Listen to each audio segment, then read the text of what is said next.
for coming tonight.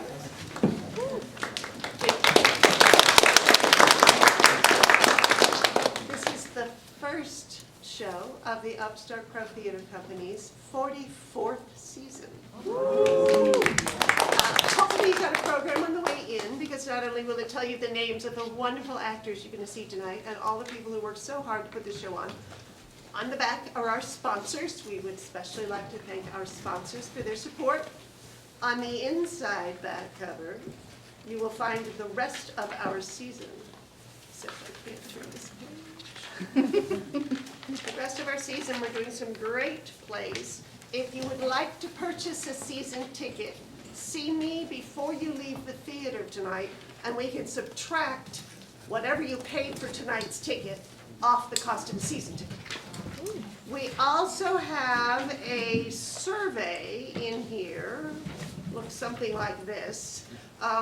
The demographic information we often need when we apply for grants. Granting organizations like to know where our audience comes from. We also love to know how people hear about the show. So if you take a minute and fill out this survey, we would appreciate it, because that tells us, like, are we spending our advertising dollars in an efficient sort of way? What else? Please turn off your phones. There will be one 15-minute intermission. It comes a little more than halfway through the show. Enjoy the show. Thank you for coming.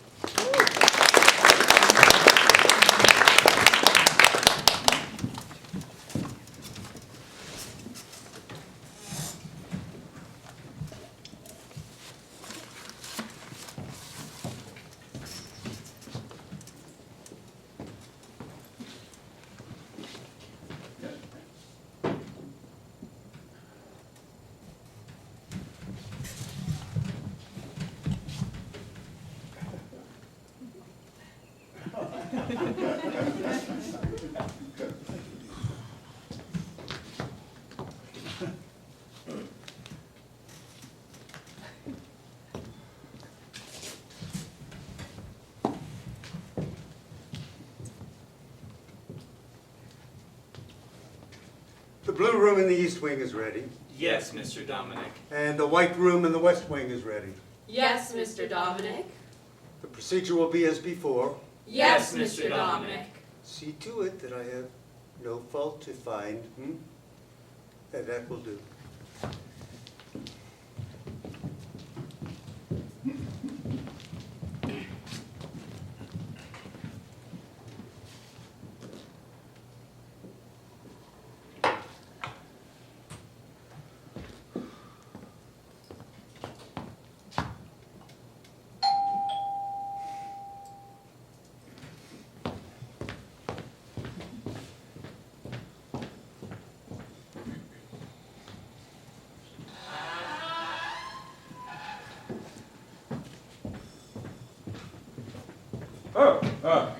Is this an hotel?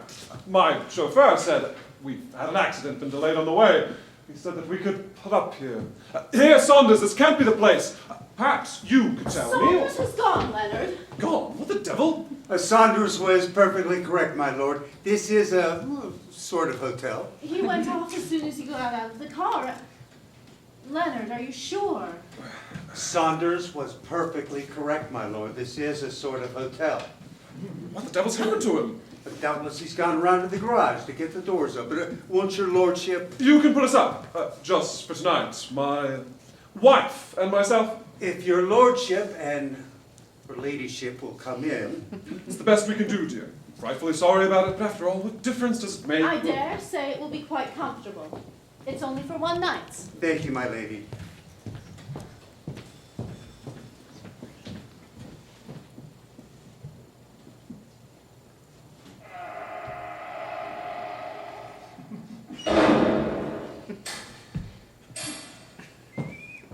Allow me, my lady.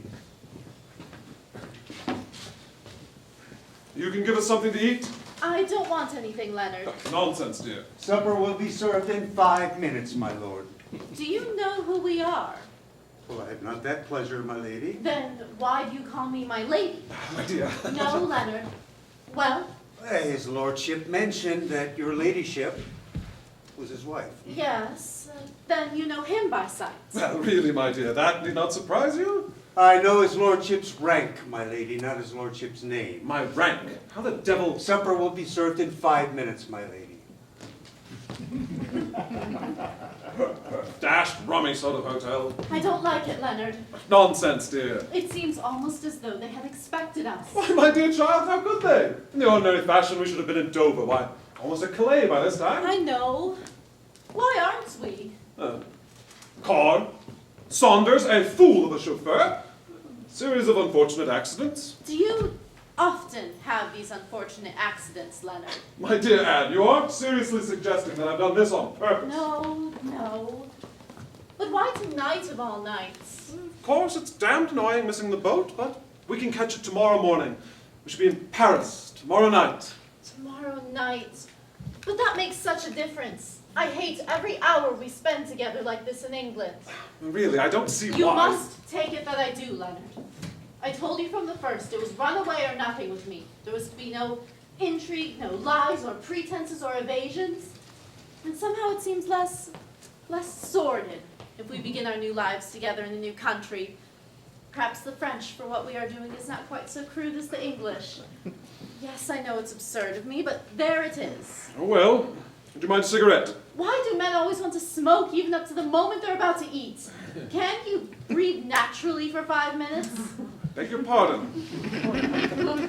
No, I beg yours. You're all to bits. Nerves, I suppose. Nonsense, my Anne with nerves.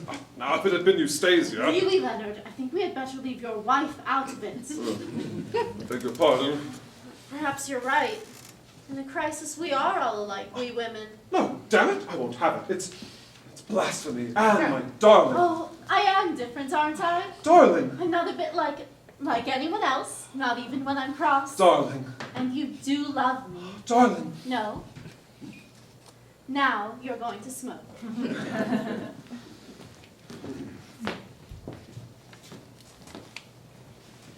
I'll light it for you. Matches? Matches, my lady. Thank you. Thanks.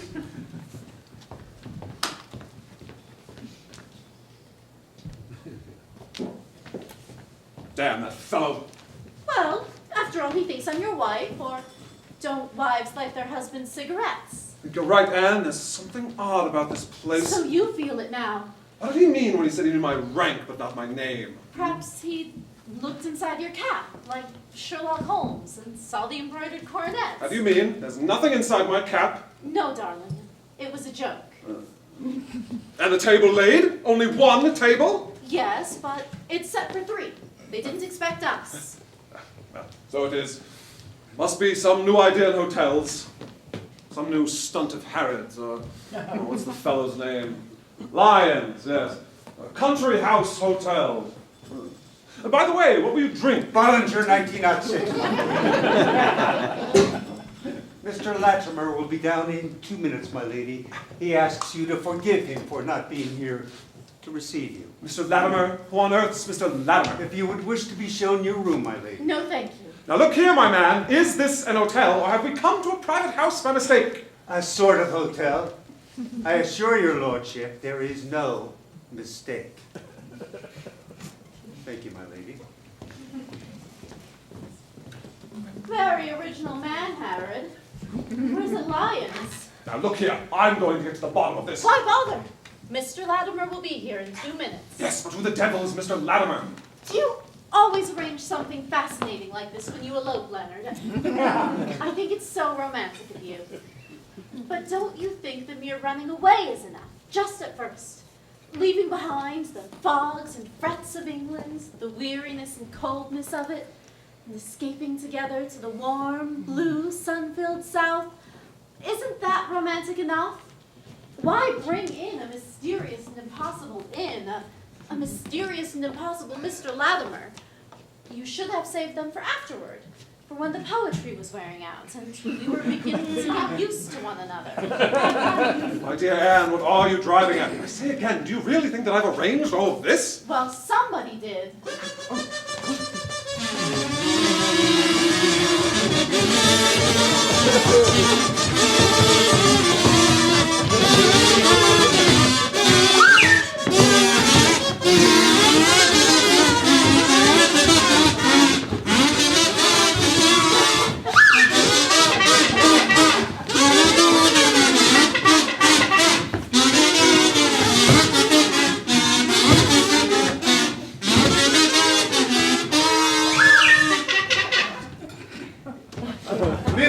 Latimer. Good evening. Good evening. You will forgive me for being announced in my own house, but I find that it saves so much trouble. If I had just come in and said, I am Mr. Latimer, then you would have had to say, and I am so-and-so, and this is... Exactly. I mean, we can get on so much better without names. But of course... You will excuse me, sir, But of course, as you were just going to say, we must call each other something. I think I shall call you Leonard. There is something about you, forgive the liberty, something Leonardish. I'm sure you'll give me... I'm wondering whether this is really happening or whether I'm dreaming it. And Leonard isn't wondering at all. He's just tapping his forehead with a great deal of expression. I think we've had about enough of this, Mr. Latimer. I was giving you the benefit of the doubt. If you're not mad, then I'd ask for some other explanation for all of this nonsense. An impetuous character, Leonard. It must be so obvious to everybody else in the room that an explanation will be forthcoming. But why not a friendly explanation following a friendly supper? Are we your guests? Please. Thank you. But there is still this question of names. Now, we agreed about Leonard. My name is Anne. Thank you, Miss Anne. My wife. Oh, then I am tempted to leave out the Miss. Now look here. But there is nothing to look at if I do, Leonard. Supper. Will you sit here, Anne? And you here, Leonard? That's right.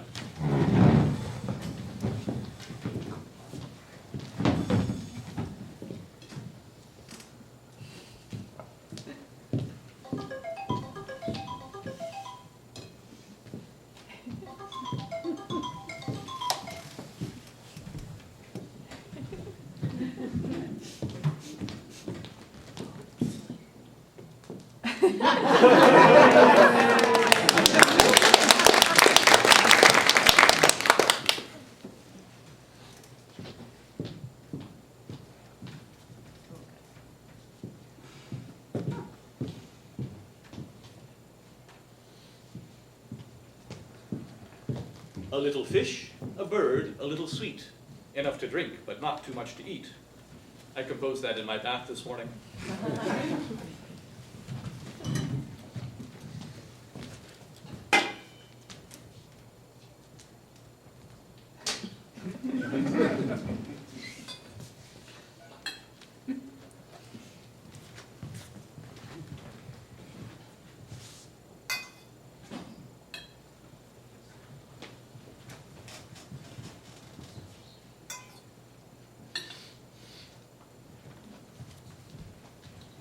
The wine has been waiting for you since 1906. How different from the turbot. 'Twas but yesterday I scarce had heard the name of Leonard.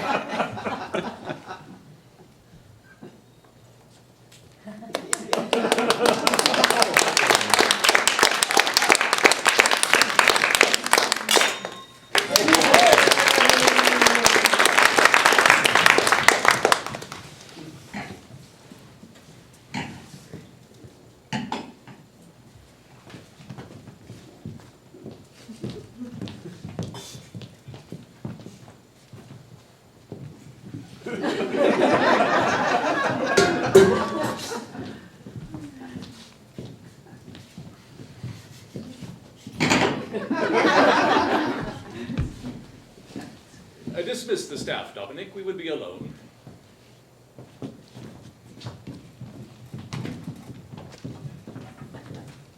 My friends, I will give you a toast. A happy ending. A happy ending. You don't drink, Leonard. You would have the adventure end unhappily, as is the way of the modern novel. I don't understand the beginning of it, Mr. Latimer. I don't. You'll forgive me for saying so. I don't see how you came into it. Who are you? Our host, Leonard. So it seems, my dear. But in that case, how did we come here? My chauffeur told me that this was an hotel. Your man assured me when I asked that this was an hotel, a sort of hotel. But now it appears that we are a private house. Moreover, it seems that we have been expected. And again, you'll forgive me for saying so. It seems to be a very unusual kind of house. I tell you frankly, I don't understand it. I see your difficulty, Leonard. Nor am I accustomed to being called Leonard by a perfect stranger. What you are saying for yourself is, who is this man Latimer? Is he known? Is he in the stud book? I mean, Debret. Is he perhaps one of the Hammersmith Latimers, or does he belong to the Ealing branch? What does it matter? Yes, but then you like the fish, Leonard doesn't. I have no fault to find with the fish. You have an excellent cook. I beg your pardon. I thank you. His lordship likes the fish. Thank you, sir. I will inform the cook.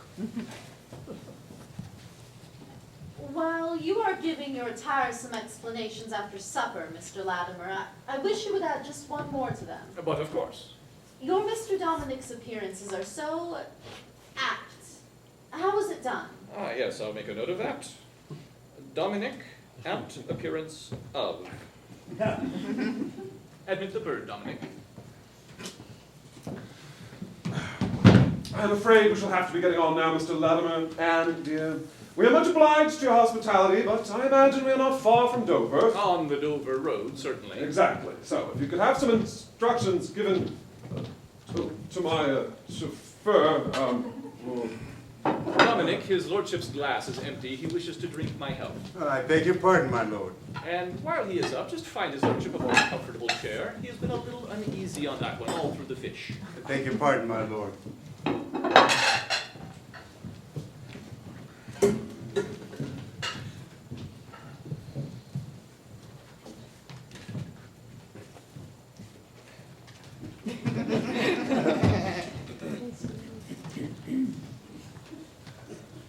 Your happiness.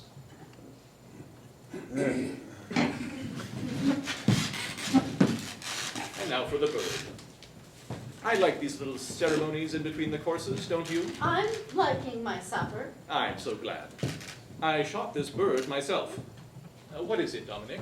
Poulet en casserole with mushrooms, sir. A poulet en casserole with mushrooms. I shot the mushrooms. A large help for his lordship, Dominic.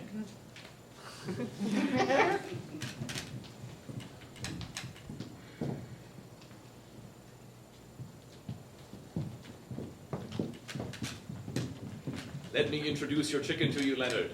One of the Buff Orpingtons. I dare say you know the family. His mother was a Wyandotte. He was just about to contract an alliance with one of the Rock girls, the Plymouth Rocks, when the accident happened. Dear me, not a third chair, surely. Look here, Mr. Latimer, this farce has gone on long enough. I do not propose to sit through an entire meal without some further explanation. Either we have that explanation now, or else, or else we'll be getting on our way. Ah, but which is your way?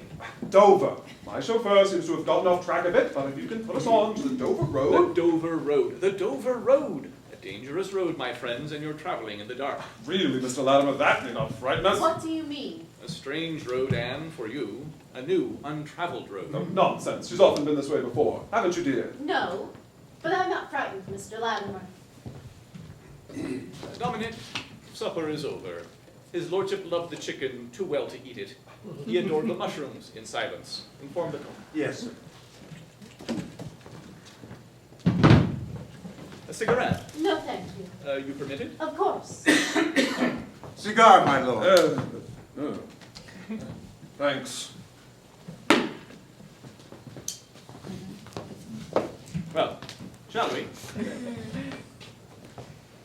Which chair would you like, Anne? There.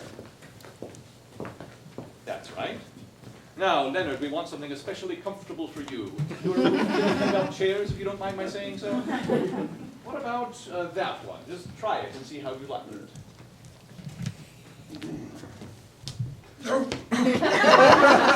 Yes, I think you'll be comfortable there. Now everything is ready.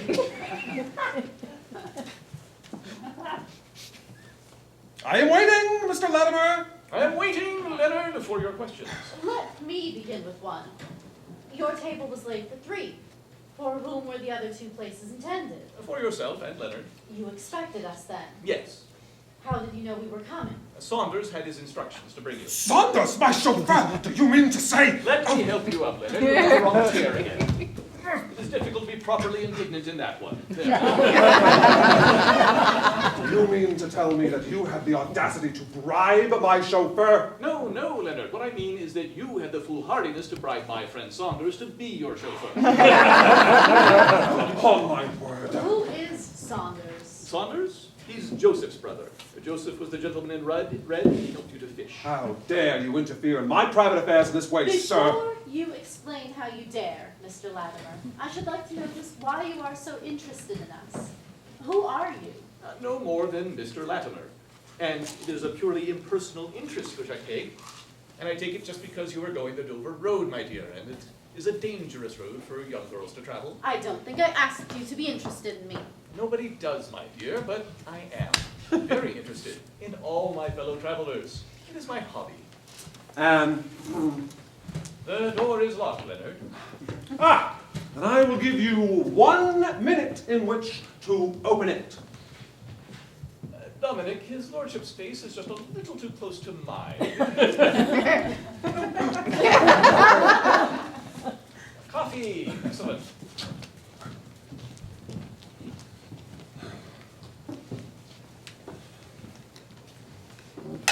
No, thank you.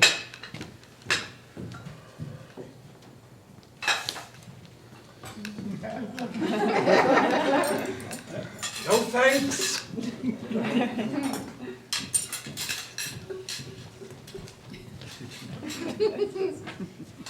No, thank you.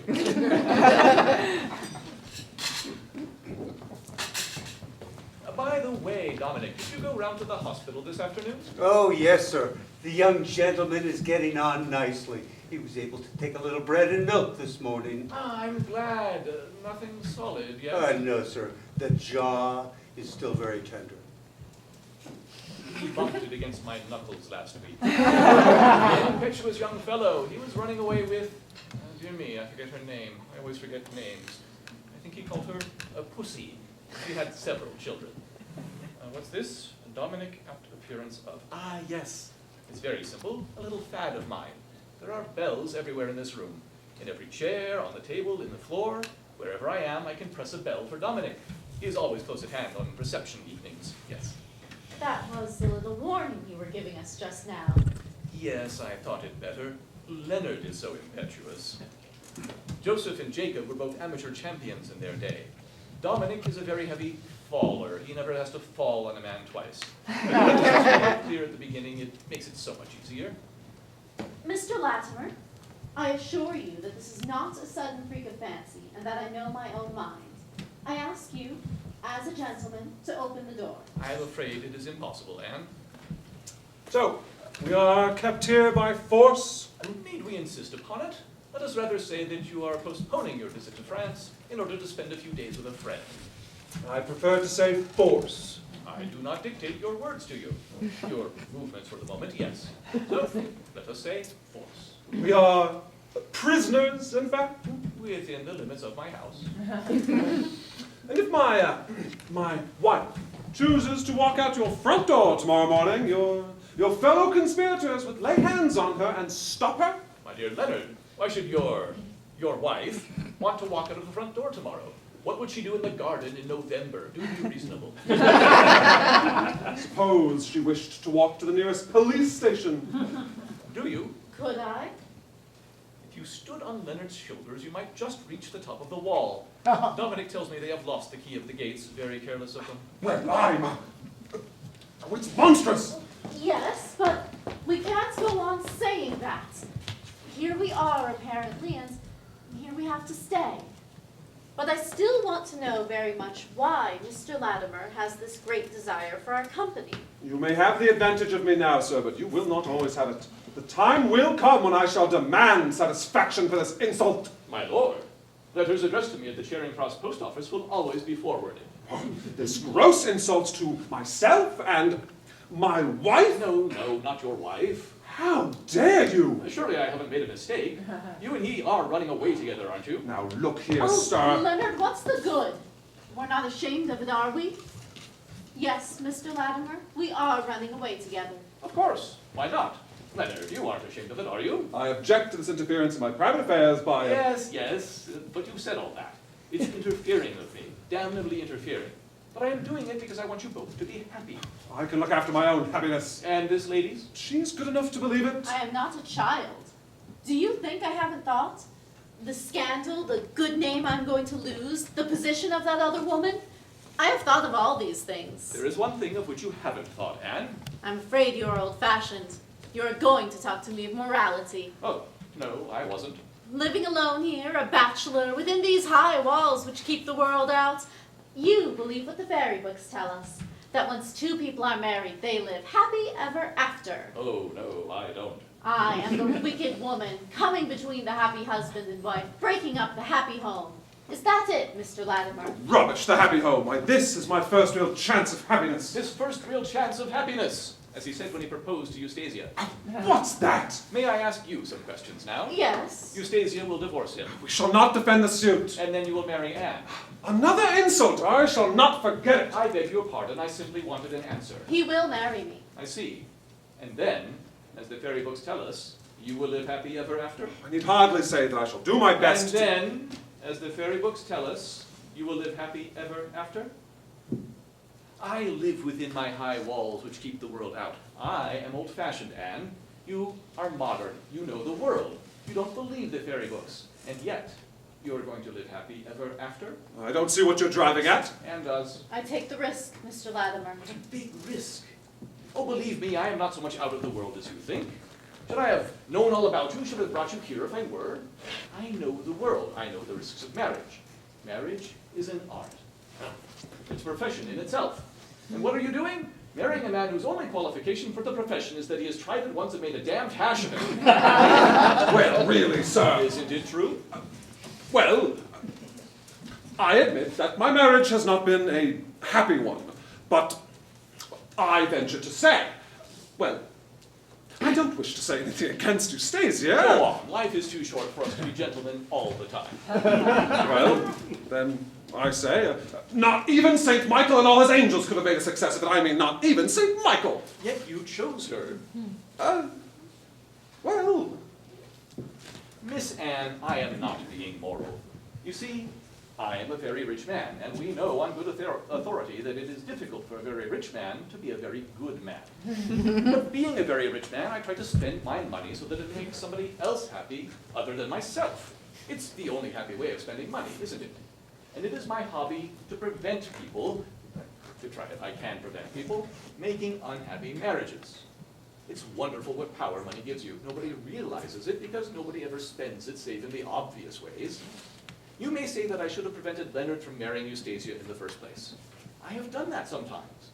I have brought two young people here, properly chaperoned and guests, not prisoners like you are. Two young people who thought that they were in love. And I've tried to show each to the other in the most unromantic light. Sometimes the engagement has been broken off. Sometimes they have married and lived happy ever after.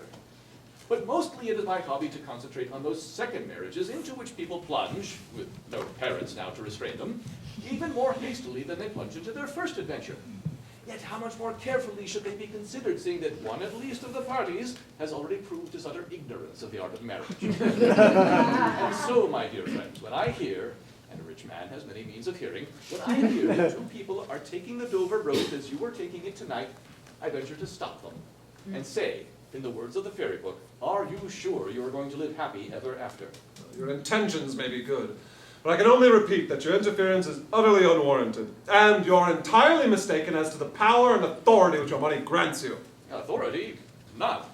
But power? Why, my dear Leonard, if I offered you £100,000 to go back to your wife tonight, this lady would never see you again. Of all the damnable things to say. How damnable the truth is. Think it over tonight, Leonard.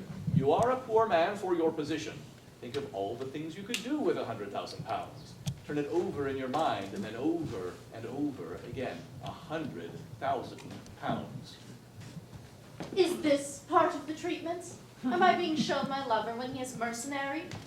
Oh, no, if this were part of the treatment, there would be no marriages at all. It isn't a genuine offer. It's off, Leonard. You shouldn't think it out anymore. Besides, you misunderstand me. I don't want to separate you by force. I have no right to. But how modest suddenly. Madam, I admire your spirit. Leonard, I'm receiving the attentions of another man. Beware of jealousy. All part of the treatment, Mr. Latimer. You're splendid. But I meant what I said just now. I am not preventing you from going to Dover Road. I am just asking you to wait a few days and see how you get on. It may be that you two are the perfect soulmates, that your union has been decreed in heaven and will be watched over by the angels. If so, nobody will rejoice in your happiness more than I. I shall not say, you have no right to be happy together. Leonard must stay with his lawfully wedded Eustasia. Believe me, I do not waste my time, my money, my breath in upholding the sanctity of an unhappy marriage. I was brought up in the sanctity of an unhappy marriage. Even as a child, I knew all about it. But oh, my dear Anne, let us have a little common sense before adventuring marriage with a man who is always making a mess of it. We know what Leonard is, how perfectly hopeless as a husband. I don't think that's quite fair. Well, as far as we can tell, you've never made a happy marriage yet, have you, Leonard? Well, I don't wish to say anything against Eustasia. Good God, man, aren't you shouting it all the time? Why else are you here? But let's not pretend that it's all Eustasia's fault. Well, Or that it will be all Anne's fault next year. oh, what do you mean next year? I beg your pardon, I should have said the year after next. I think I will go to bed. How long do you want us to wait? Can you spare a week, you with so many years in front of you? I have a father. I left him a note to say what I was doing. We don't see much of each other, but I thought it polite. Does that interfere with your plans at all? Not at all. There was a little mistake about the delivery of that note. I was under the impression that you're staying with friends in Kent. Great power, money. I congratulate you on the perfection of your methods. Good night. Her ladyship will retire. Yes, sir. Good night, Miss Anne. Without prejudice. Ah, but you are prejudicing me entirely. This way, my lady. And did you leave a note for your father, Leonard? You ought to know. You seem to have your conspirators everywhere. Saunders. On Anne's maid, I suppose. God knows. Who else? Money, Leonard, money. If you refused that £100,000, you could have bribed the Archbishop of Canterbury to curse me. A week here won't do either of you any harm. Have a whiskey. Well, not at all sure I ought to drink in your house. You will be thirsty before you go. Well, That's right, help yourself, won't you? please understand that I do this, as I do everything else in your house, under protest. Your protest is noted. As I've already said, your conduct has been perfectly outrageous. And as I have already said, you can't do moral indignation from that chair. What did you last time? Perfectly outrageous. Have another cigar? I should go to bed as soon as I have drunk this. You wouldn't care for a game of billiards first? I am not in the mood for billiards. By the way, we have another runaway couple here, but their week of probation is just over. They expect to leave tomorrow. I have no interest in your earlier crimes. I think you would be interested in this couple, Leonard. I assure you, I am not. A very good article this month by Sidney Webb. You ought to read it. I am not interested in Sidney Webb. Breakfast is at 10 o'clock in here.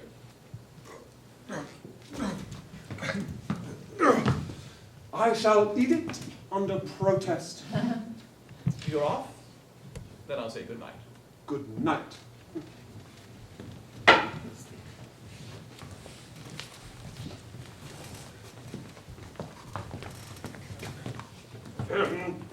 This way, my lord. Thanks.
Finished, darling? Yes, thank you, Eustasia. A little more toast? No, thank you, Eustasia. Just a little tiny teeny weeny bit of his Eustasia butters it for him? No, thank you. I've really finished. Another cup of coffee? No, thank you, Eustasia. Just a little bit of a cup if his Eustasia pours it out for her own Nicholas and puts the sugar in with her own ickle fingers. No more coffee, thank you. Then he shall sit in a more comfy chair while he smokes his nasty, horrid pipe, which he loves so much better than his Eustasia. He doesn't really love it better. Of course he doesn't. Kiss her to show he doesn't. You baby. Mwah. And now give me your pipe. Mwah! There. And she doesn't really think it's a nasty, horrid pipe. And she's ever so sorry she said so. Oh! What is it? Nicholas never had an apple. Oh, no thanks, I don't want one. Oh, but he must have an apple. It's so good for him. An apple a day keeps the doctor away. You must keep the doctor away, darling, else poor Eustasia will be miserable. I finished my breakfast. Even if Eustasia peels it for him? No, thank you. I assure you, I've had all I want. Sure? Quite sure. Thank you. Where are you going to sit? Oh, Nicholas sit there, and Eustasia sit next to him. right. Shall Eustasia fill his pipe No, for him? no, thank you. It is filled.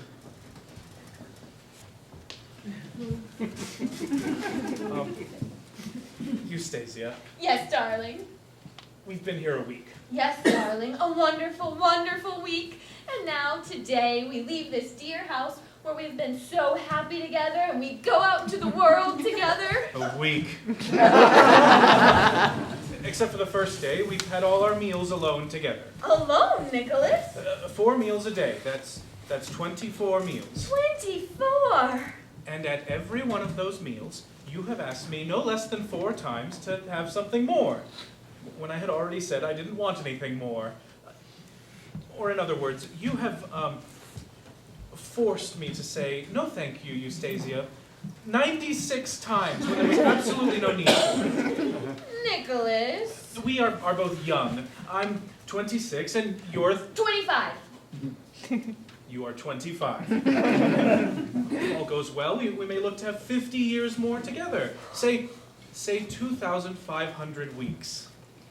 Multiply that by 100 and, well, you will see over the course of our joint lives that you will, at the present rate, force me to say, no thank you, Eustasia, 250,000 times more than is necessary.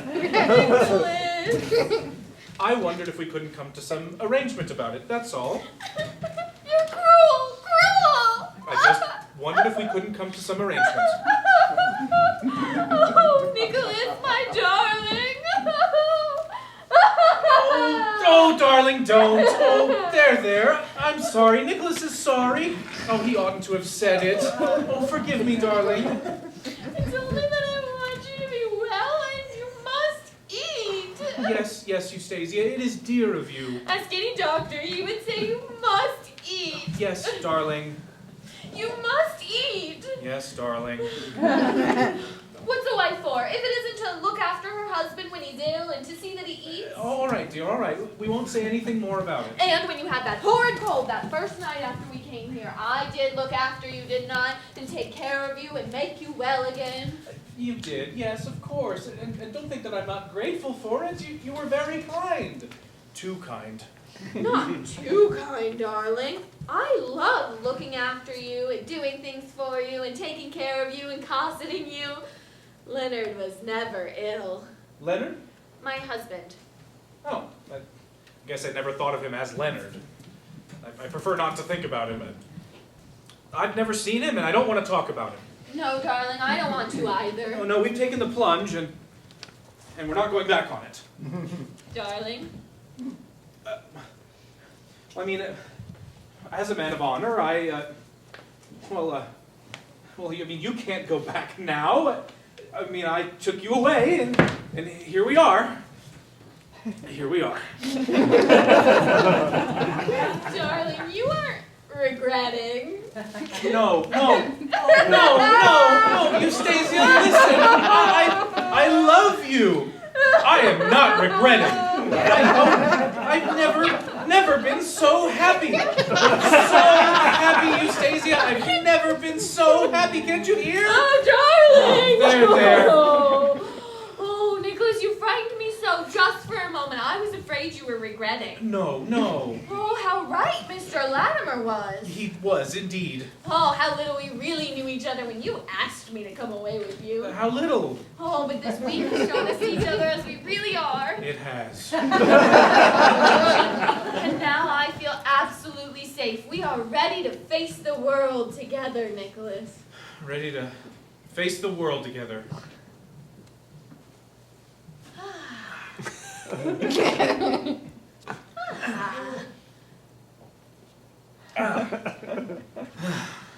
What is it, darling? Nothing, Eustasia, nothing. Just, happiness. Good morning, my friends. Good morning. Hello, good morning. Good morning. So you're leaving me this morning and going on your way. Yes. Yes, but we shall never forget this week, dear Mr. Latimer. You have forgiven me for asking you to stay a little and make sure. Oh, but you were so right. I was just saying so to Nicholas, wasn't I, Nicholas? Yes, about a minute ago. About 2 minutes ago. And so now you are sure of yourself. So sure, so very sure, aren't we, Nicholas? Absolutely sure.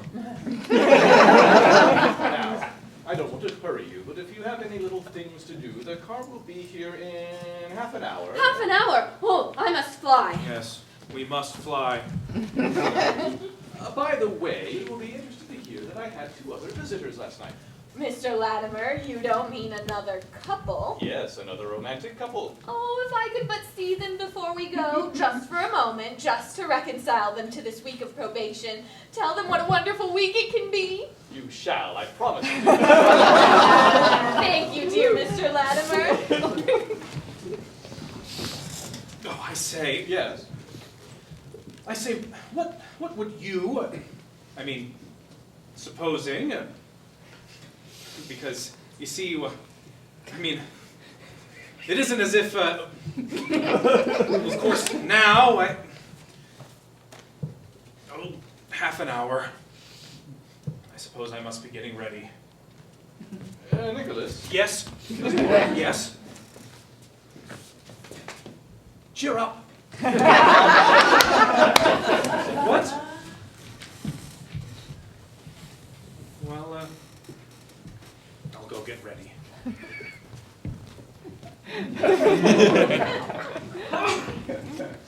Good morning, Dominic.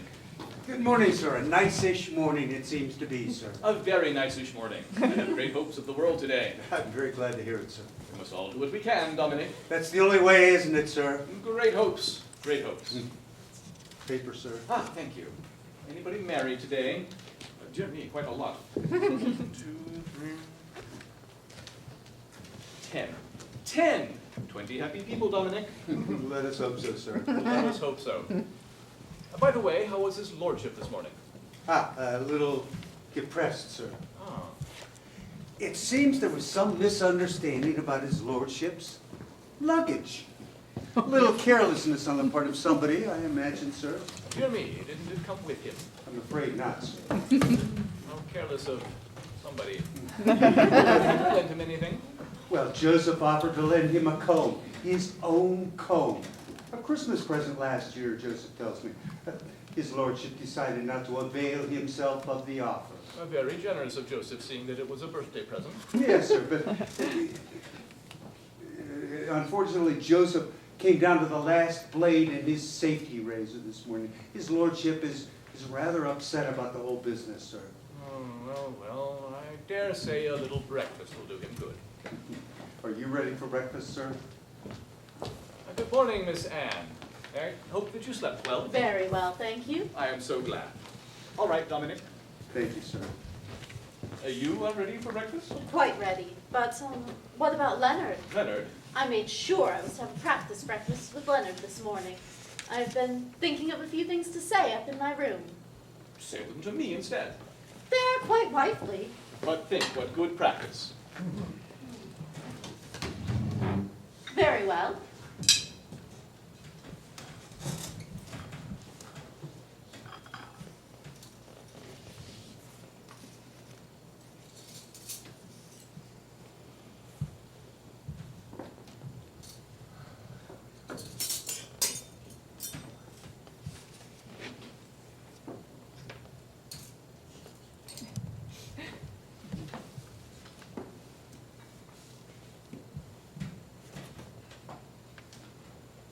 Tea or coffee, darling? Oh, no, that will never do. You know by now that I always have coffee. Half milk and 3 lumps of sugar. Of course. How silly of me. Omelette. Fish. Kidney and bacon? Now you're forgetting. No, I'm remembering. A toast and marmalade, isn't that right? Quite right. Ah, I knew she would like marmalade. No wonder that Leonard ran away with her.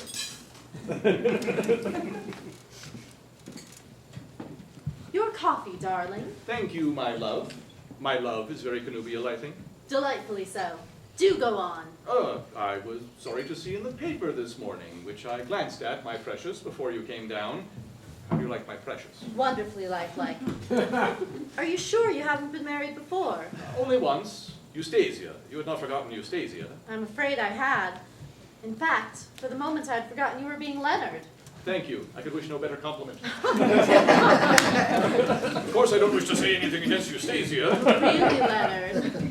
I think we might leave your first wife out of it. Yes, you'll want to get that off pat. You'll be saying that a good deal, I expect. Well, to resume.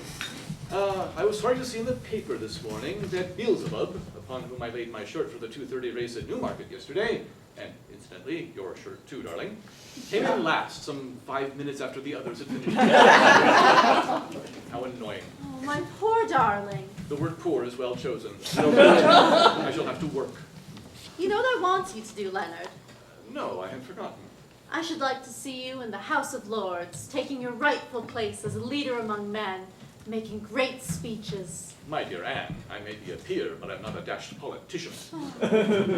I wish you were, Leonard. I will be anything you like, Anne. How absurd you are. Some more coffee? To which I answer, a little more milk. Do you realize this goes on for 50 years? Well, why not? 50 years. Solemn thought. But do not let it mar the pleasure we are taking in the meal we're having together now. Let us continue to talk gaily together. Tell me of any interesting dream you may have had last night, any little adventure that befell you in the bath, any bright thought that occurred to you while you were dressing. I had an odd dream last night. I'm longing to hear it, my love. I dreamed that you and I were running away together, Leonard, but we lost our way. We came to what we thought was an hotel, but it was not an hotel. It was a very mysterious house, kept by a very mysterious man called Mr. Latimer. How very odd. Latimer? Latimer? No, I don't seem to have heard of the fellow. He told us that we were his prisoners, that we must stay in his house a week before we could go on our way again. He told us that the front door was locked, that there were high walls round the garden, that the gates to the garden were locked so that we could not escape, and that we must stay in his house a week to see if we were really suited to one another. My dear, what an extraordinary dream. It was only a dream, wasn't it? Of course. What is there mysterious about this house? What is there mysterious about this Mr. Latimer? And as for anyone being kept prisoner, here in this respectable England, why? It is absurd, isn't it? Quite ridiculous. I thought it was.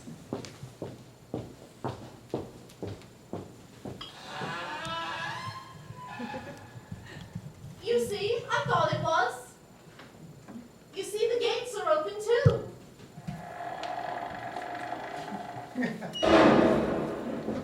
What an absurd dream to have had. Oh, there's no accounting for dreams. I had an absurd one too last night. What was it? A lonely house. Father and daughter living together. Father old, selfish, set in his ways.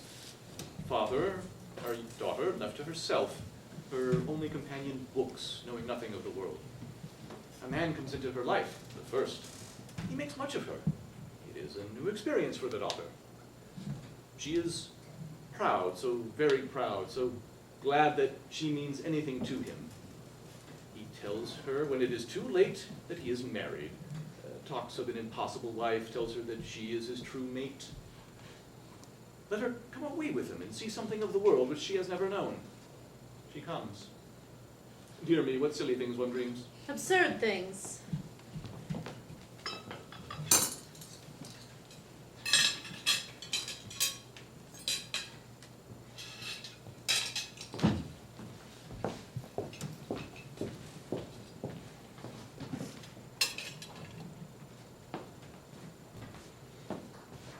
When can we have the car? The car. Leonard's car. You wish to continue the adventure. Why not? Dear, dear, what a pity. In 25 minutes. That will do nicely, thank you. We must let Leonard have a little breakfast first, if he is to cross the channel today. In 25 minutes, then. I shall see you again. If only to wish you Godspeed.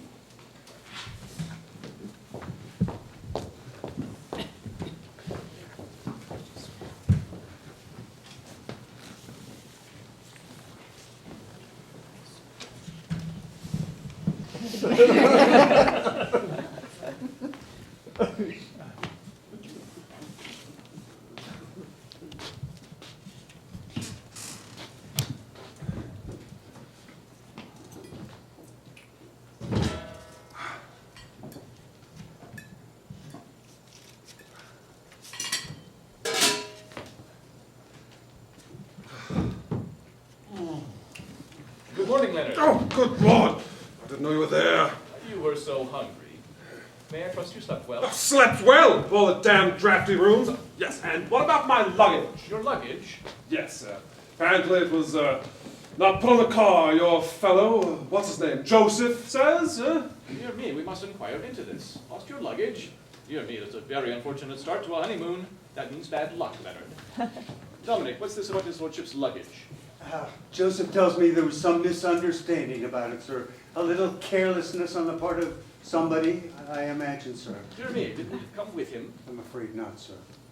How careless of somebody. Thank you, Dominic. Thank you, sir. Lost your luggage? How excessively annoying. My dear Leonard, what is it? Tom! Oh, at any rate, I can find you a handkerchief. Tom! Oh, Thank you. Not at all. That's a very nasty cold you've got there. How wise of you to have kept on a dressing gown. It's the only thing I had to put on. Surely you were traveling in a suit yesterday. I seem to remember a black suit. That fool of a man of yours. You don't mean to tell me. Dominic, what's this about his lordship's black suit? owing to a regrettable misunderstanding, sir, his lordship's luggage did not... Yes, but I'm not talking about his 25 other suits. I mean the nice black suit he was wearing yesterday. It must be somewhere. I remember noticing it. I remember... just a moment. I remember saying to myself, what a nice black suit Leonard is wearing. Where is it, Dominic? I seem to remember the suit to which you are referring. I regret to say that Joseph had an unfortunate accident with it. And carelessness. That Joseph was bringing back the clothes after brushing them. He happened to have them in his arms while bending over the bath. Well, to check the temperature of the water for his lordship. A little surprised at the unexpected heat of the water, Joseph relinquished the clothes for a moment and precipitated them into the bath. You're being extremely careless of Joseph. Yes, I've already reprimanded him, sir. The fellow ought to be shot. You're quite right, Leonard. Dominic, shoot Joseph this morning. and see Yes, that sir. and see that his lordship's suit is dried as soon as possible. Oh, it's being dried now, sir. But it must be dried thoroughly, Dominic. His lordship has a nasty cold and a very nasty one. I'm afraid you're subject to colds, Leonard. It's the first I've ever had in my life. Hear that, Dominic? The first he's ever had in his life. Yeah, if you remember, sir, Mr. Nicholas and one or two other gentlemen who slept there caught very nasty colds. Almost looks as if there's something the matter with the room. Damn draftiest room. Dear me, you should have said something about this before. We must have that room seen to at once, and be sure his lordship has a different room tonight. Yes, sir. Thank you, sir. My dear fellow, I'm distressed beyond words. But you know the saying, feed a cold, start a fever. You must eat, you must eat. You must be firm with this cold of yours. You must suffocate it. You are quite right not to shave. The protection offered by the beard, though small, is salutary. But I was forgetting. Perhaps your razor is lost too? Damned carelessness. I must lend you mine. I say, I wish you would. I will get it at once. Meanwhile, eat. No half measures with this cold of yours, my poor fellow. Leonard, my dear. My dear Leonard. Good morning, Anne. Good morning. How are you this morning? Please, go on with your breakfast. What is it? Oh, I've got a nasty cold. Can't understand it. It's the first I've ever had in my life. Do you sneeze like that often? Off and on. Oh. Hadn't you better get on with your breakfast? Well, I will if you don't mind. Good thing for a cold, isn't it? Eat a lot. I really know very little about colds. Do go on with your breakfast. Well, I will if you don't mind. You had yours. Yes. That's right. Did you try one of these kippers? No. Ah, a pity. I will say that for Latimer's cook. She knows how to do a kipper. Much more difficult than people think. And I've often wondered why someone doesn't invent one without bones, eh? Seeing what science can do nowadays. What is it? I beg your pardon. Righto, darling. After all, what do they want all these bones for? Other fish manage without them. Leonard, when you can spare me a moment, I have something I should like to say to you. My darling, all my time is yours. I should like your undivided attention if I can have it. Fire away, darling. I'm listening. Have you finished your kipper? What are you going to have next? Well, what do you recommend? Omelet? I don't think it has any bones. What's in that other dish?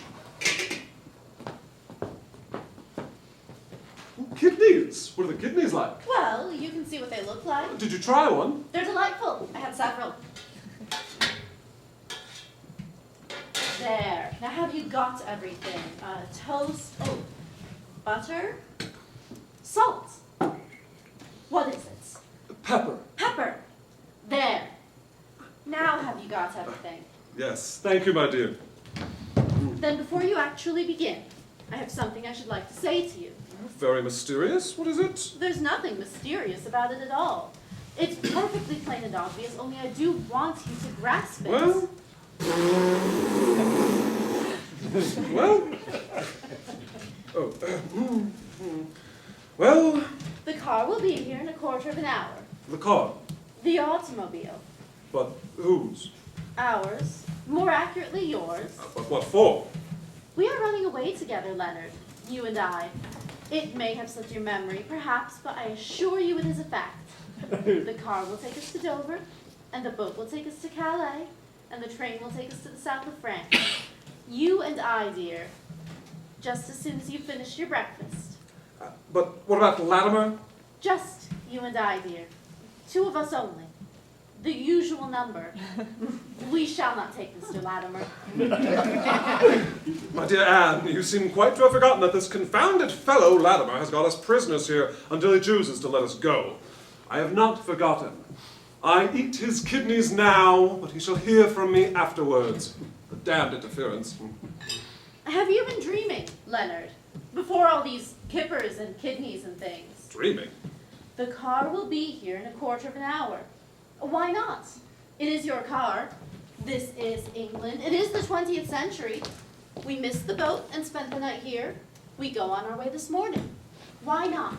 Well, you know, I said last night it was perfectly ridiculous for Latimer to talk that way. I mean, what has it got to do with him? Just a bit of leg pulling, that's what I felt all the time. Stupid joke. Bad taste, too. Have you been listening to a word I said? The car will be here in a quarter of an hour. Now, I don't know how long it takes you to shave and dress properly and brush your hair, but I imagine you ought to be thinking about it quite seriously. You can have some more kidneys another time. But I can't possibly go like this. No, that's just what I said. Well, I mean, I haven't got any luggage for one thing, and with a cold like this. You've I'm lost really... your luggage. Yes, apparently it was left behind by... You let yourself be tricked and humiliated by this Mr. Latimer. You let me be humiliated. And then, when I say that, whatever happens, I won't be humiliated. You lose your luggage. Well, I didn't lose it. It just happens to be lost. And you catch a cold. No, I didn't catch it. It caught me. The humiliation of it. And what do you propose to do now? As soon as my luggage turns up and I am well enough to travel... Meanwhile, you accept this man's hospitality. Under protest. I shall keep careful account of everything that we have here. Well, there's your third kidney. You'd better make a note of it. As it happens, I was helping myself to a trifle more bacon. As I say, I shall keep careful account of everything we have and send him a check for our board and lodging as soon as we've left his roof. Oh, I had a cup of coffee and a slice of toast and a little marmalade, about a spoonful. And I had a cup of tea and 2 thin slices of bread and butter upstairs. Oh, and I've had 2 baths. They're extra, aren't they? A hot one last night and a cold one this morning. I think that's all. Except for supper, and you wouldn't let me finish that. So I expect there will be a reduction. You want one of those little notebooks with a pencil attached to it. I say, Anne, look here. Do go on with your breakfast. You're being awfully unfair. And how can we possibly go now? Why, I haven't even got a pair of trousers to put on. You're not going to say you lost those 2. Well, it's not my fault. That fellow, what's his name? What made you ever think you could take anybody to the south of France without any practice at all? Now, if you'd been taking an aunt to Hammersmith, well, you might have lost a bus or 2.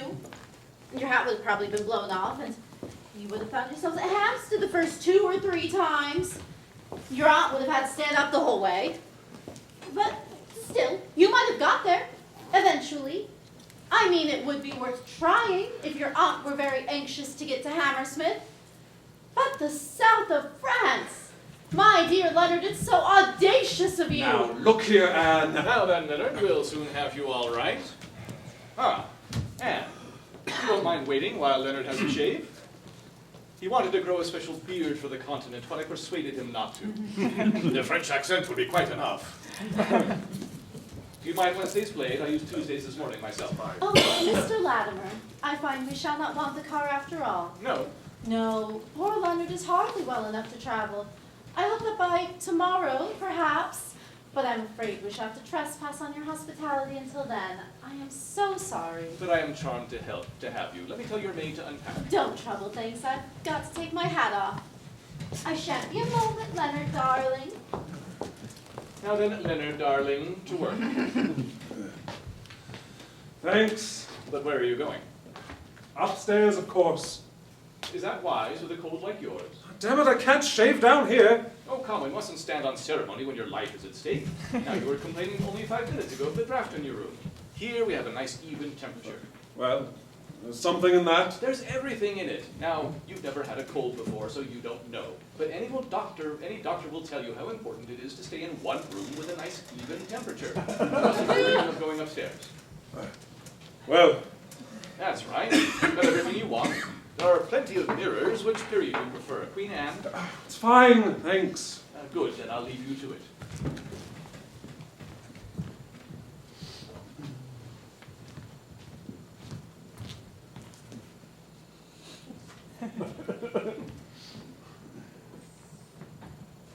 Hello. Hello. Shaving? What the devil do you think I was doing? Shaving.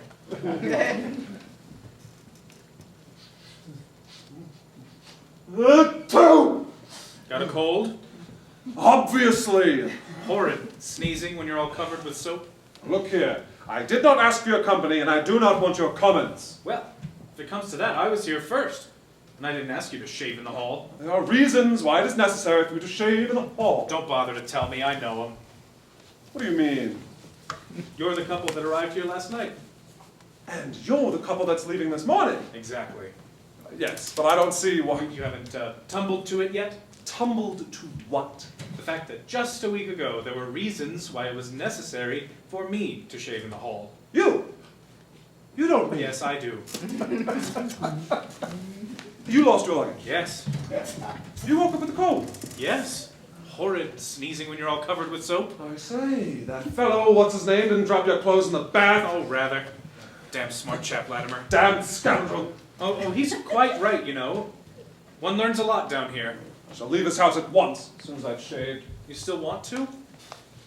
Oh, you've hardly been here long enough, I suppose. What do you mean? Don't you want to anymore?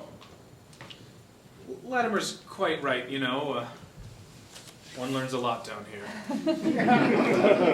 What about the lady? Oh, that's the devil of it. My dear fellow, as a man of honor, you are bound to go on. As a man of honor, ought I ever to have started? Naturally, I can't give an opinion on that. No. Oh, you want to be careful with that glass. The lighting isn't very good. I should go over it all again. Thank you. I am accustomed to shaving myself. Just giving you a little expert advice. You needn't take it. Perhaps you're right. Curious creatures, women. Amazing. Life's working itself trying to understand them, and then you're no further. A week taught me all I needed to know. They're so unexpected. So unreasonable. What was it the poet said about them? What didn't he say? No, you know the one I mean. How does it begin? O woman in our hours of ease. Uncertain, coy, and hard to please. That's it, I'll grant you that. Grant it me. I should think you do. They throw it at you with both hands. But in the next two lines, he misses the point entirely when, what is it? When pain and anguish wring the brow. A ministering angel thou. Yes, that's it. And it's a lie, simply a lie. My dear fellow, it is the truest thing anyone has ever said. Only one gets too much of it. True. Nonsense. Evidently you don't know a thing about women. I don't know anything about women. You said yourself just now that you don't. Oh, no, I never said that. What I said... If you knew anything about women, you would know there is nothing they like more than doing the ministering angel business. Ministering angel. Won't you like a little more of this? And won't you have a little more of that? And how is the poor cold doing today? Do you really think that women talk like that? How else do you think they talk? Well, my dear fellow, just take my case as an example. Here am I with a very nasty cold, the first I've ever had in my life. I sit down for a very simple breakfast, not wanting it particularly, but thinking for the sake of my health that I ought to try and eat something. And what happens? You eat too much. Oh. So it's you, Mr. Latimer. Right on time. I propose to leave your house at once. Not like that. Not with a little bit of soap behind the ear. The other ear. That's right. At once, sir. You better come with us. We were just going. Thank you. 4 of you. A nice little party. And, my dear, we are leaving this house at once. Are you ready? Nicholas, Hello? where are you? Here. Are you ready, darling? Leonard! Leonard. Eustasia! Eustasia!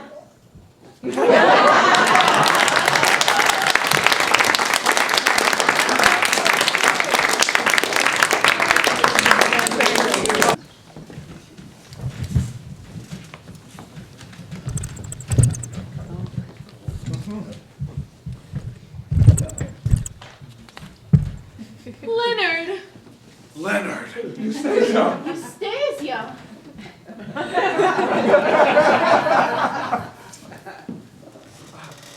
Oh, is anybody going to say anything? Mr. Latimer, while Leonard is thinking of something, you might introduce me to his wife. I beg your pardon. Eustasia, this is Anne. How do you do? How do you do? Leonard, this is Nicholas. Oh, we've met. Quite old friends. I repudiate the friendship. We met under false pretenses. Upon my word, I don't know what to say. Then don't say it, old boy. Look, here we all are, and we've got to make the best of it. Well,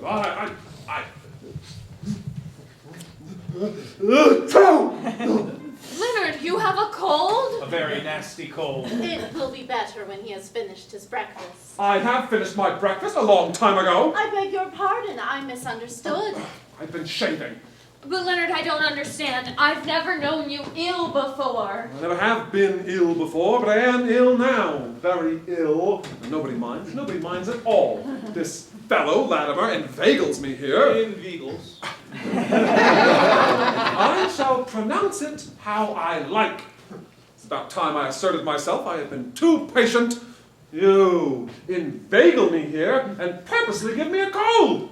You are entirely unmoved by my sufferings, instead of which you make fun of the very meager breakfast which I have forced myself to eat. You run away with my wife when I am ill and unable to protect her? And you, well, all I can say is you surprise me, Eustasia. You surprise me. I didn't think you had it in you. A masterly summing up of the case. Well, I hope you're all ashamed of yourselves. But Leonard, how rash of you to think of running away with a cold like this. You must take care of yourself.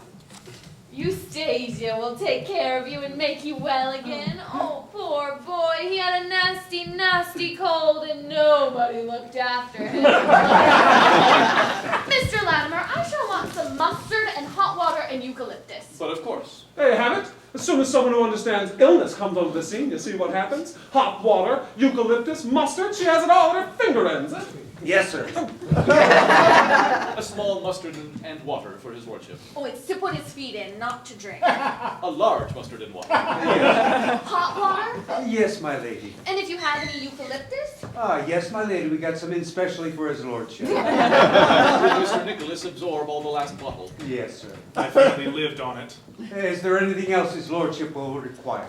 What about a mustard plaster? Please, mind your own business. No, I don't think there will be anything else. Thank you. Well, I call that very unfair. I had one. Oh, did you? In that case, Eustasia, I really don't see what. 2 mustard plasters. We mustn't grudge his lordship anything. Now, darling, come over here, away from the door. Lean on me. Surely one can walk with a cold in the head. Oh, no, it's very dangerous. Nicholas speaks as an expert. There, is that comfy? Yes, thank you. We'll soon have you all right, dear. Thank you, Eustasia.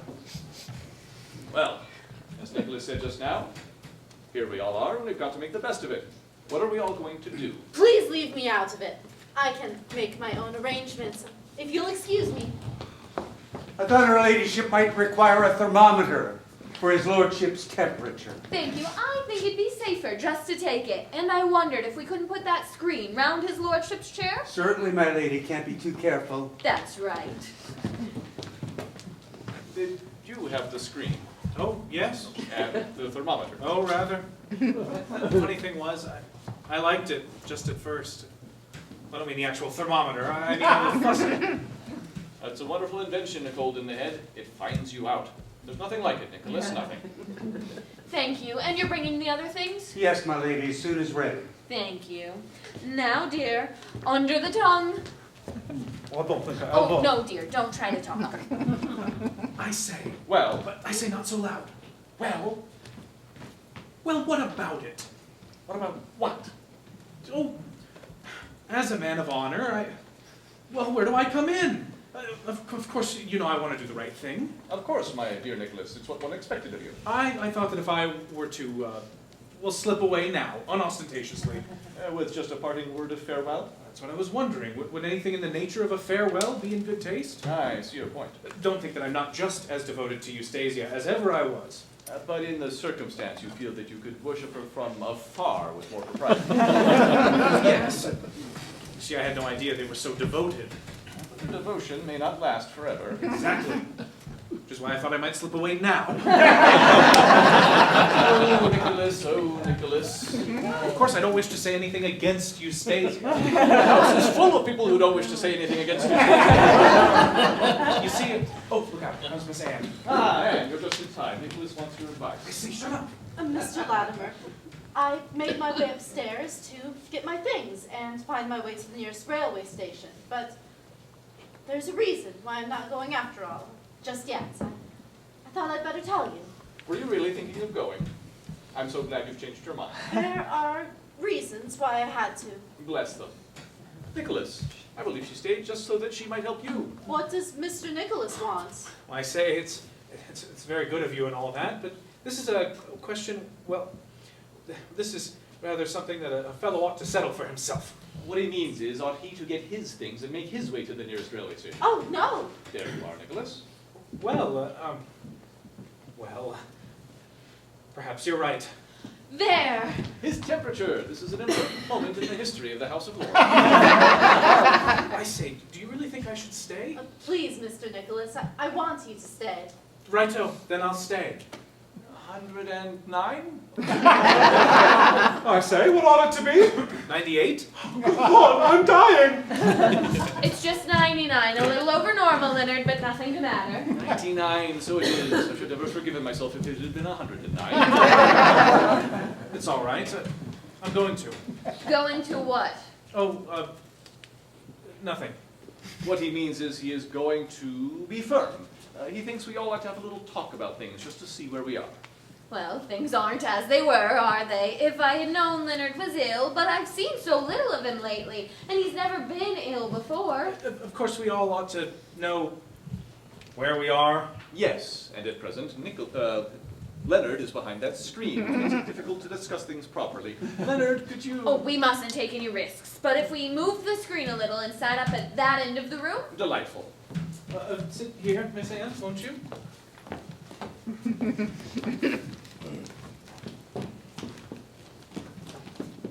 Now, are we all here? We are. Then with your permission, ladies and gentlemen, I should like to open the proceedings with a short speech. Say, must you? Certainly. Hush, dear. I didn't say anything. Oh, but you were just going to. Seeing that I refrained from making my speech while Leonard had the thermometer in his mouth, the least he can do now is to listen in silence. Well, I am perfectly... I resume. By a fortunate concatenation of circumstances, ladies and gentlemen, or as more illiterate men might say, by a bit of luck, two runaway couples have met under my roof. No need to mention names, you can all guess for yourselves. But I call now, this is the end of my speech, Leonard. I call now upon my noble friend on the right to explain just why he left the devoted wife by his side to travel upon the continent. Well, I don't wish... Naturally, Leonard doesn't wish to say anything against Eustasia. But can it be that the devoted wife by his side wishes to say anything against Leonard? You neglected me, Leonard. You know you did, and when I was so ill. My dear, you were always ill. That was the trouble. And you were never ill, Leonard. That was the trouble, you heartless ruffian. Why couldn't you have had a cold sometimes, or come home with a broken leg, or lost your money, or gave a rotten speech in the House of Lords? If she could never be sorry for you, then for whom else could she be sorry except herself? I don't suppose he even lost his umbrella, did he? Oh, he must have lost that. Eustasia, ladies and gentlemen, is one of those dear women, those sweet women, those delightful women. Stop me if I'm overdoing it. Those adorable women who must always cosset or be cosseted. She couldn't cosset Leonard, Leonard wouldn't cosset her, hence the Dover Road. How well you understand, Mr. Latimer. Enter then my friend Nicholas. Oh, Nicholas, oh, Nicholas, oh, Nicholas. What's all that about? Anything you say will be held in evidence against you. Proceed, my young friend.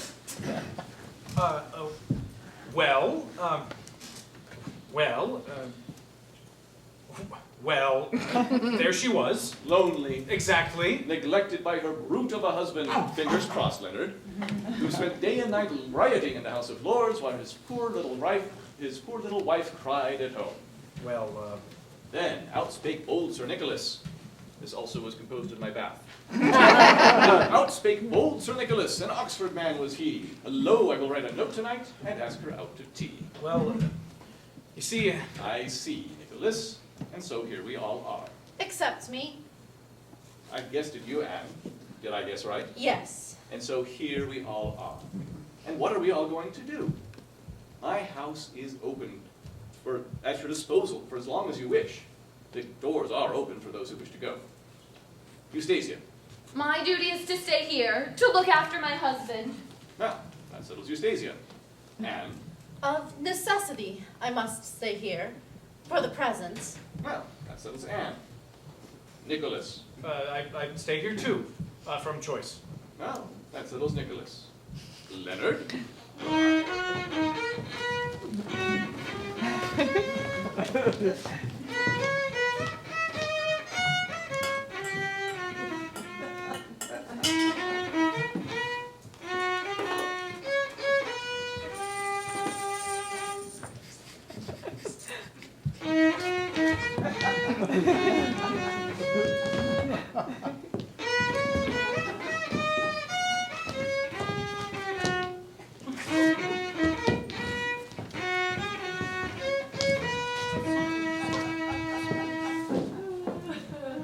And this will settle Leonard.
Nicholas? Hello? Where are you? Coming. Just went upstairs to get a pipe. Now I've forgotten it. Oh, Nicholas, how silly you are.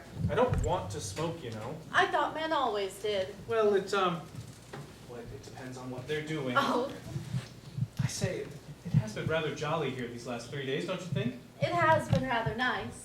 We've sort of got so friendly. We have, haven't we? You've been awfully nice to me. You've been nice to me. I should have gone. If it hadn't been for you. I don't know what I should have done if you had gone. Well, you did ask me to stay, didn't you? Yes, I couldn't let you go. Do you remember what you said? You said, "Please, Mr. Nicholas, I want you to stay."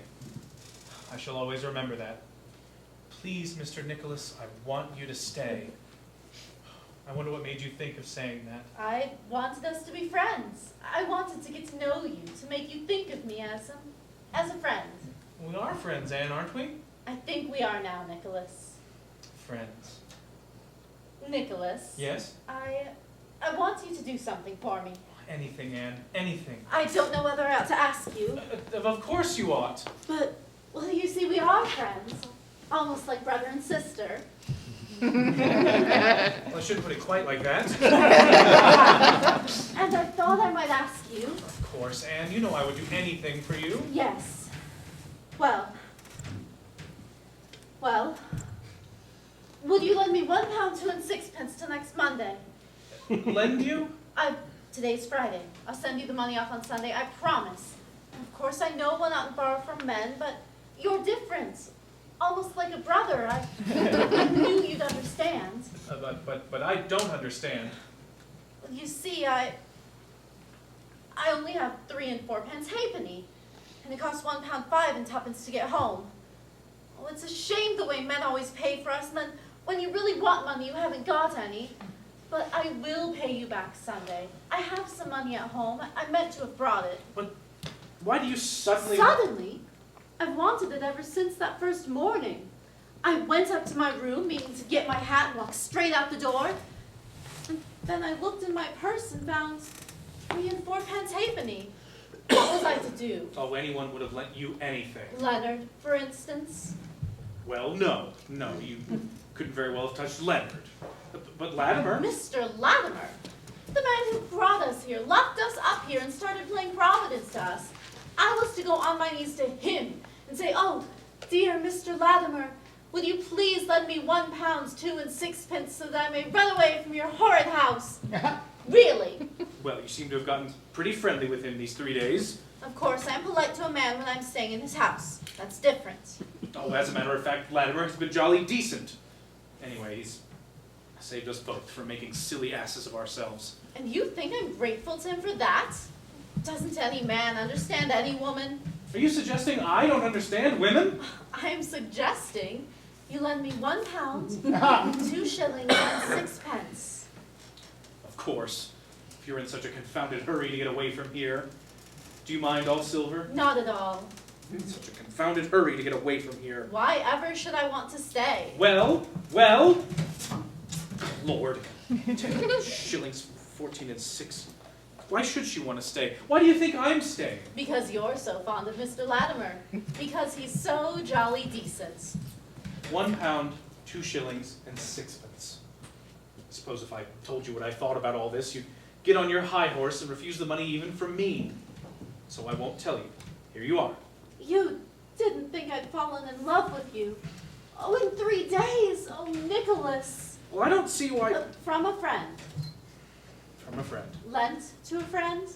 Lent to a friend. Thank you, Nicholas. Thank you very much, Nicholas. Well, I'm damned.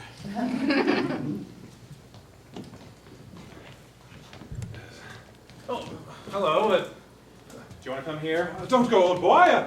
Plenty of room for us all, eh? Thank you. Leonard is not very strong yet. His temperature's up again today. You'll be better on the sofa, darling. I'm so sorry to trouble you. No, not at all. I was just going, anyhow. No, nonsense. Stay and talk with us. Plenty of room for us all. Gotta go upstairs. Left my pipe like an ass. Have a cigarette instead, eh? I'd rather have a pipe, thanks. But you'll come back? Oh, righto. Come and keep us company. Yes, thanks, Eustasia. It's quite all right. Another cushion for your back, darling? No thanks. Quite sure? Quite sure, thanks. I can easily get it for you. Oh, very well. That's right. You must be comfortable. Now, are you sure that's all right? Quite sure, thank you. Sure, darling? Anything else you need, I can get it for you at once. A rug over your knees? No, thank you, Eustasia. You wouldn't like a hot water bottle? No, thank you, Eustasia. You've only got to say, you know. Now, shall we talk, or would you like me to read to you? I think, read. No, talk. No, read to me. It's for you to say, darling. Read to me, Eustasia. We'll go on from where we left off. We didn't get very far. I marked the place. Yes, here we are. The sandy deserts of Arabia and Africa 4. And then there's a little footnote at the bottom. That's how I remember it. Tacit Annal 1, II Dion Cassius 1, LVIP 833, and the speech of Augustus himself. That doesn't seem to mean much. It received great light from the learned notes of his French translator, M. Spanheim. That's a good thing. Spanheim sounds like a German, doesn't it? Are you sure you're quite comfortable, darling? Yes, thank you, Eustasia. Then I'll begin. Happily for the repose of mankind, the moderate system recommended by the wisdom of Augustus was adopted by the fears and vices of his immediate successors. Engaged in the pursuit of pleasure or the exercise of tyranny, the Caesars seldom showed themselves to the armies or to the provinces, nor were they disposed to suffer that those triumphs which their indolence neglected should be usurped by the conduct and valor of their lieutenants. The military fame of a subject was considered an insolent invasion of the imperial prerogative, and it became the duty as well as interest of every Roman general to guard the frontiers entrusted to his care, without aspiring for conquests which might have proved no less fatal to himself than to the vanquished barbarians. And then there's another little footnote. Perhaps we should read all the little footnotes after. What do you think, darling, or should we take them as they come? Yes, dear. Very well. This is footnote 5. Germanicus, Suetonius, Paulinus, and Agricola were checked and recalled in the course of their victories. Corbulo was put to death. What a shame! Military merit, as it is admirably expressed by Tacitus, was, in the strictest sense of the word, there are 2 words, and they're both in Latin. I suppose Tacitus wrote in Latin, but it doesn't really matter. It's only a little footnote. Are you sure you're liking the book, darling? Very much, dear. It is nicely written, but I don't think it's very exciting. I don't think Mr. Latimer has very good taste in books. I asked him to recommend me something very exciting to read aloud, and he said the 2 most interesting books he knew were Carlyle's French Revolution and Gibbon's Roman Empire. Fancy, there are 4 volumes and 600 pages in a volume. We're at page 3.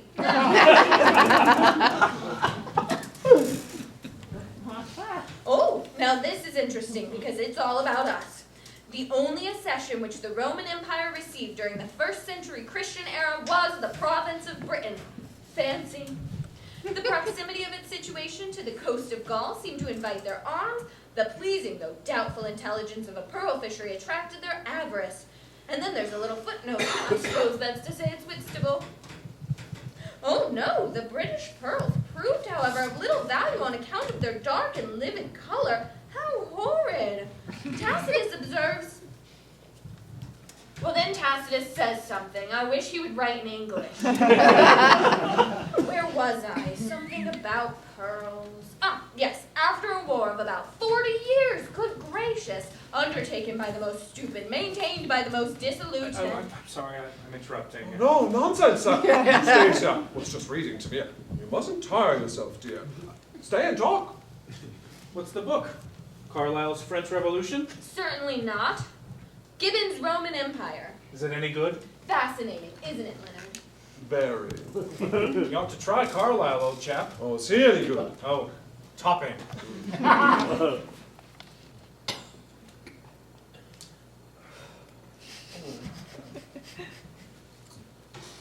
Good gracious, I ought to be dressing. This is about that time. Yes.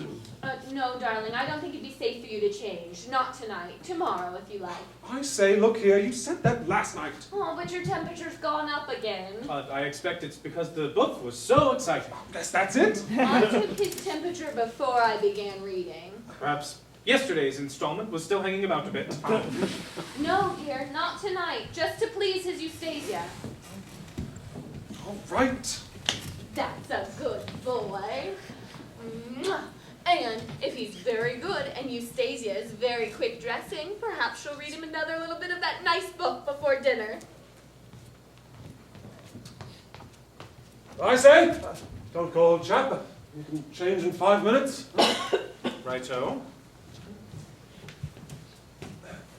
I say, Yes. Oh, nothing. Curious creatures, women. Amazing. They're so unexpected. So unreasonable. Yes. I hate England this time of year. So do I. Do you go south as a rule? As a rule. Monty? Sometimes I half thought of Nice. Oh, not bad. I think I prefer Cannes myself. There's not much in it. No. Between ourselves. I mean, quite between ourselves. I'm about fed up with women. Absolutely. You are too. I should think so. So dashed unreasonable. So unexpected. Had you booked your rooms? At Nice? Yes. So did I. At Cannes? Yes. I say, what about it? Do you mean Yes. evaporating? Quite quiet. Without ostentation. That's it. It's rather a scheme. And then we shouldn't waste the rooms. At least one set of them, that is. I'll tell you what. I'll toss you whether we go to Nice or Cannes. Right. Tails. Heads. Do you mind coming to Cannes? Just as soon, really. When shall we go? Tomorrow? Might get the chance tomorrow. Why not go tonight? Seems a pity to waste the opportunity. You mean while Eustasia's dressing? The opportunity. Sleep the night at Dover and cross tomorrow morning, eh? She'll be after us. Nonsense. My good man, you don't know Eustasia. I don't know Eustasia. Well, She'll be after you like a bird. You've never seen Eustasia when she's got someone ill to look after. I've never seen Eustasia. My good man, you've only had 3 days of her. I've had 6. Lord, look here. We shall have to... What, Leonard? All alone? I say, you're just the very man we want. Leonard, don't shh Nicholas when he wants to speak to me. It's all right, Leonard. Latimer is a sportsman. There, you see the sort of reputation I have in the West End. What is it you want? To run away? Well, Say, however, did you guess? Leonard's car has had steam up for the last 24 hours, waiting for a word from its owner. by Jove. And you are going with him, Nicholas? Yes, thought I might as well be getting on. Very grateful and all that, but I can't stay here forever. So, you are going too, I thought. Well, Nicholas is going too. I say, you do understand, well, when I am quite well again, start afresh and all that, cosset her a bit, but when you are ill, or supposed to be ill, well, just ask Nicholas, huh? Oh, rather. My dear Leonard, why all these explanations? Who am I to interfere in other people's matrimonial affairs? Nicholas are going away? Goodbye. Yes, but what about Eustasia? She's not going to give up the chance to cosset Leonard just when she's gotten into it. She'll be after him like a bird. I see. So you want me to keep her here? Well, that's the idea, if you could. But how can I keep her here if she doesn't want to stay? Well, how do you keep anybody here? My dear Leonard, I'm surprised at you by the charm of my old world courtesy and hospitality. Oh, well, I doubt if that keeps Eustasia. I'm afraid that is only too true. In fact, the more I think of it, the more I realize that there is only one thing that will keep this devoted wife from her afflicted and suffering husband. What? His lordship and Mr. Nicholas are leaving at once. His lordship's car will wait for them outside the gates, see that a bag is packed for them, Yes, sir. and come back when you've seen about that. Yes, sir. The car can return for the rest of your luggage and take it over in the morning. Good. Thanks very much. What were you going to say about the only way Of keeping this devoted wife from her afflicted and suffering husband. Yes, what is it? Somebody else must have a temperature. Somebody else must be ill. Eustasia must have somebody else to cosset. I say, how awfully sporting of you. Sporting? To sacrifice yourself like that. I? You don't suppose I'm going to sacrifice myself, do you? No, it's Dominic. Yes, sir. Dominic, are you ever ill? Oh, never, sir, barring a slight shortness of the breath. That's awkward. I don't think you can cosset a shortness of the breath. I say, you could pretend to be ill, couldn't you? With what object, sir? What, Well, Her ladyship is studying to be a nurse. She's already cured 2 very obstinate cases of nasal catarrh accompanied by debility and a fluctuating temperature.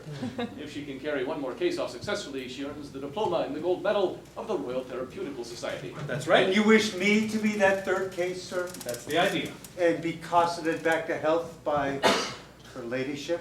Such would be your inestimable privilege. I'm sorry, sir. I must respectfully beg to decline. I say, be a sport. Of course, we should, well, naturally, you would not lose anything by, well... His lordship means to imply that not only would your mental horizon be broadened during your period of convalescence, but that material blessings would also flow. Isn't that right, Leonard? A commission on the gold medal, naturally. I'm sorry, sir. I'm afraid I cannot see my way. Thank you, Dominic. Thank you, sir. Well, that's torn it. If you're quite sure you wouldn't like to have a go, it's a chance of a lifetime to learn all about the French Revolution. Well, something must be done. After all, why not? You will? I will. I say. No, don't wait. Fly. That's right. We better be moving. Come on. There's an awfully good bit in the 2nd chapter. Listen, I hear her coming. Good Lord, come on.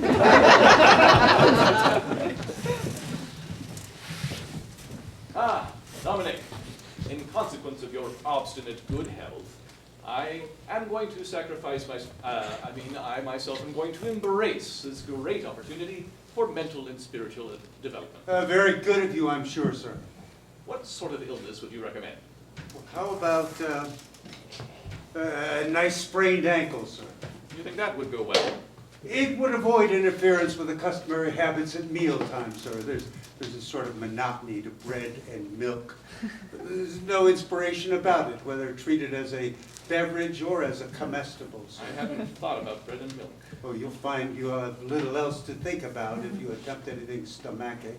Of course, you could have the usual nasty cold, sir. No, let us be original. How about xerostomia, spelt with an X? Is that good? Joseph tells me his father's had it for a long time. Oh, then perhaps we oughtn't to deprive him of it. I looked it up in the dictionary one Sunday afternoon, sir. They describe it there as an abnormal dryness of the mouth. I said I wanted to be original, Dominic. Quite so, sir.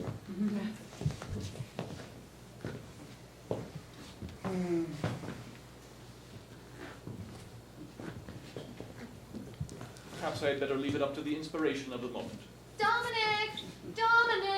This appears to be the moment, sir. Quick, don't let her ladyship come in for a moment. I must assume a recumbent position. Yes, sir.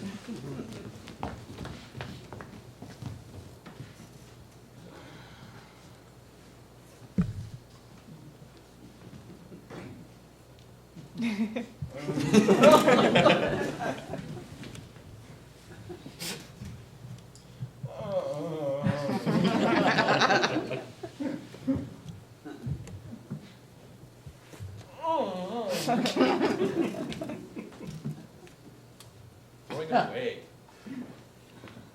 Oh, my poor head. What is it? Oh, is it you, Anne? Yes. What is it? Nothing. A touch of neuralgia. Oh, you frightened me. Did I, Anne? I'm sorry. You were groaning so. I didn't know what had happened. Is it very bad? Not so bad as it sounds. I know how bad it can be. My father has it sometimes, and then I have to send it away. May I try?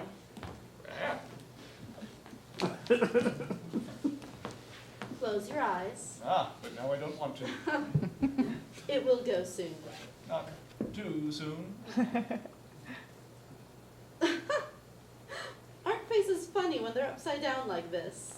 You have the absurdest little upside-down face that ever I saw, Anne. Have I? Why do you wear a hat on your chin? Why do you wear a hat? I was going away. Without saying goodbye? I think so. Oh, Anne. I should have written A postcard. a letter. With many thanks for your kind hospitality, yours sincerely. Yours very sincerely. P.S. I shall never see you again. P.S. I shall never forget. Oh, but you must forget. Is it better? It is just the same. It will always be the same. It is unthinkable that anything different should ever happen. In In 100 years' time, we will be just like this. You will be a little tired, perhaps. Your fingers will ache. You shall have another minute, no more. Then I shall go straight to the chemist and ask for 3 pennyworth of Anne's fingers. Watch where you're going. What is it? I thought I heard something. Whispers. Don't look round.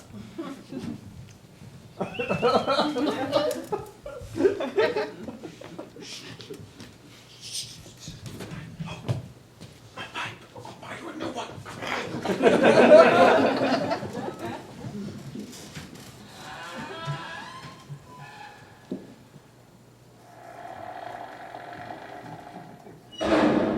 What was it? Was it? An episode in your life. Over, buried, forgotten. It never really happens, did it? Of course not. We must have read about it somewhere, or perhaps it was in a play. Yes. We were in a box together. Munching chocolates. What a child she was, that girl in the play, with her silly little grown-up airs. Beg your pardon, sir. Go on, Anne. I'm having neuralgia, Dominic.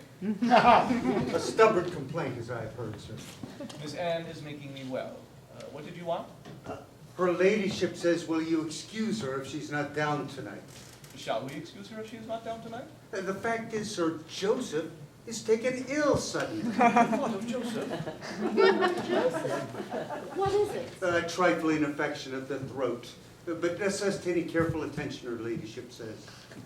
Please tell her ladyship how much we thank her for looking after Joseph, and please tell Joseph how very sorry I am for it. Yes.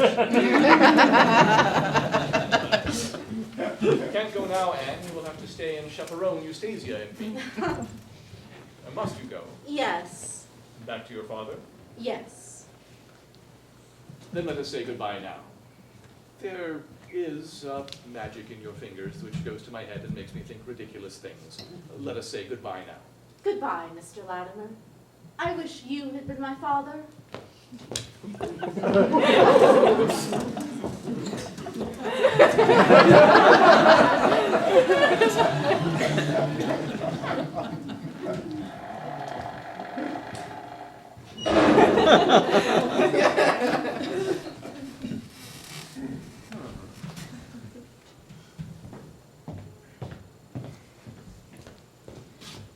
Dominic, how old did you say I was? More than that, sir. Yes, I'm afraid you're right. Yet I look very young. Sometimes I think I look too young. Yes, sir. Miss Anne has asked me to be her father. Very considerate of her, I'm sure, sir. In the future, to prevent such mistakes, I think I shall wear a long white beard. Yes, sir. Should I order one from the stores? Please. Thank you, sir. Is Miss Anne leaving us, sir? Yes. Don't overdo the length, Dominic, and I like the crinkly sort. Yes, sir. One of our most successful weeks on the whole, if I may say so, sir. Yes? Well, we must all do what we can, Dominic. That's the only way, isn't it, sir?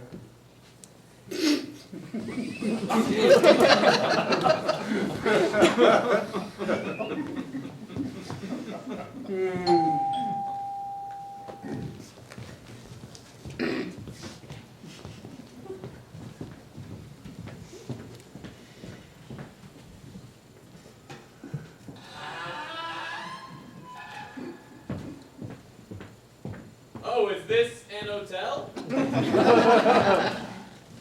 A sort of hotel, Your Grace. My chauffeur said, we've had an accident. Been delayed on the way. He said that